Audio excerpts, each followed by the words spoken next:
সাকিব ভাইয়ের এই লুকই তো দেখি নাই কোনোদিন, তো এটাই সব থেকে বড় ভিন্ন আমার কাছে।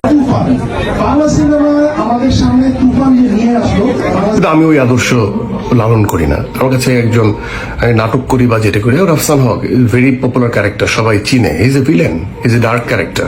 আসন্ন ঈদে প্রেক্ষাগৃহে মুক্তি পেয়েছে ঢালিউড সুপারস্টার শাকিব খানের তুফান সিনেমা।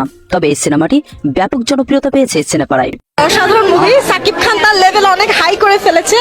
আর সেই জনপ্রিয়তাকে উপলক্ষ করে ঢালিউড সুপারস্টার শাকিব খান ঢাকার স্টার সিনেপ্লেক্সে একটি সাকসেস পার্টির আয়োজন করেন। তবে এই সাকসেস পার্টিতে একটি চমক রেখেছেন আরফিন শুভ। হাজারো ভক্ত এবং তারকাদের মাঝে ঢালিউড সুপারস্টার শাকিব খানকে দেখে বুকে জড়িয়ে ধরেন এবং সেই সাথে সিনিয়রকে সম্মানমূলক পায়ে সালাম দিয়ে রীতিমতো নেটিজেনদের নজর কেড়েছেন এই অভিনেতা।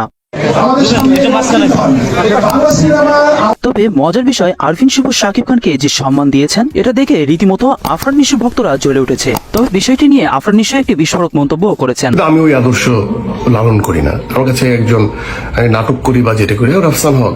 তবে এটা নিয়ে শাকিব ভক্তরা রীতিমতো সামাজিক যোগাযোগ মাধ্যমে আফরান নিশোকে খোঁচা দিয়েই চলেছে। আফরান নিশোকে উদ্দেশ্য করে তারা লিখেছেন, সিনিয়রকে রেসপেক্ট করা শিখুন এবং যদি না জেনে থাকেন তাহলে অবশ্যই আরফিন শুভর কাছ থেকে এটা শিখবেন। যেটাকে সামনে রেখে একদিন উনার মতো আমরা হব বলে ভাবি।